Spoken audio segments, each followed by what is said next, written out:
आइए आपको बताती हूँ कि इसका साम्राज्य कितना बड़ा है और कहां-कहां तक फैला हुआ है। बाबा का साम्राज्य उत्तर प्रदेश समेत पूरे देश में फैला हुआ है।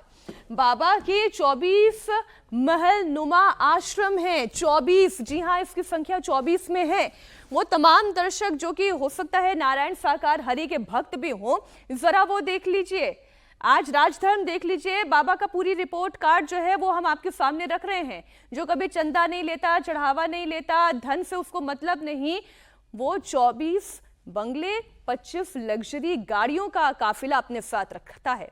जिस ट्रस्ट के नाम से करोड़ों की प्रॉपर्टी है, उसका चीफ ट्रस्टी तो खुद सूरजपाल ही है। विवाद कुछ नहीं है, मतलब कुछ साल पहले जब शुरू में बाबा जी यहीं पे रहते थे तो मम्मी पापा हमारे इसी में सेवा करते थे। तो मतलब ऐसी लाड़ प्यार में जमीन ले ली और 2-3 बीघा जमीन थी हमारी, उसके बदले के 80,000 रुपये दे दिए और परिवार वालों ने दी, उन्हें 9-9 लाख रुपए दिए। उसके बाद जो हमारी ये बाकी की जमीन है थोड़ी बहुत, ये भी लेनी चाहिए, तो पापा ने ये देने से मना कर दिया। तो इसी वजह से मतलब मम्मी पापा को उससे निकाल दिया आश्रम से, और ये कह दिया अब आने की जरूरत नहीं है, यहाँ पे यहाँ कुछ नहीं है तुम्हारा। तो इसलिए तब से हम लोग न मानते हैं न जाते हैं आश्रम में। ये सब। तो क्या जमीन खरीदी थी या क्या लग रहा है आपको? उन्होंने खरीदी थी, बेची थी आपके घर वालों ने मर्जी से या जबरदस्ती? मर्जी से नहीं बेची थी, उनने मांगी आश्रम बनाने के लिए तो मतलब दे दी, मर्जी से नहीं दी थी। मर्जी से कोई देगा? आज बाबा के इन तमाम भक्तों को जो अभी भी बाबा नारायण हरि सरकार उर्फ भोले बाबा पर विश्वास करता है, उसे आज का पूरा कार्यक्रम और उसकी पोल पट्टी खुलते हुए देखनी चाहिए कि कैसे जमीन देने का मन नहीं था, लेकिन इसके बावजूद जमीन ले ली। और जब रिवोल्ट कर दिया कि अब हम जमीन नहीं देंगे, तो फिर आश्रम में दाखिल होने से मना कर दिया। बाबा का साम्राज्य बढ़ता चला गया, उसके भक्त उसके खिलाफ सुनने को तैयार नहीं है। इस बीच हाथरस हादसे को लेकर बाबा के वकील ने एक नई थ्योरी पेश कर दी है। ये जहरीली थ्योरी है, जरा ध्यान से सुनिएगा।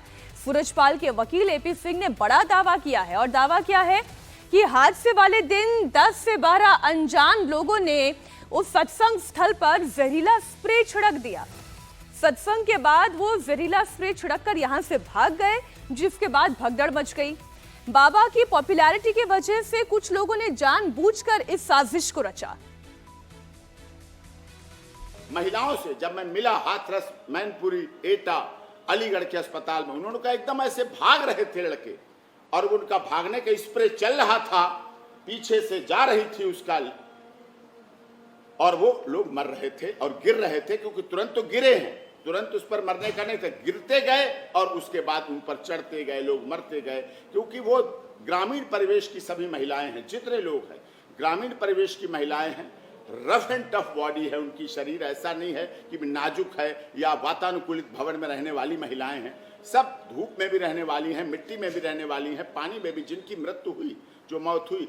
अब जो घर पे भी वो बता रही हैं महिलाएं, जो बेहोश होकर कुछ बच गई, कुछ की हालत। और इसीलिए जब फायर ब्रिगेड ने आके पानी डाला है उन पर, पानी डाले की वजह से जब उठे तो गिर के सड़क गए, उठे गिर के सड़क गए, वो घटना हुई। लेकिन मेन कारण इस साजिश के पीछे यही था, और साजिश के लिए उस जहरीले नशीले स्प्रे का प्रयोग किया गया, जिसकी वजह से ये मौतें हुई।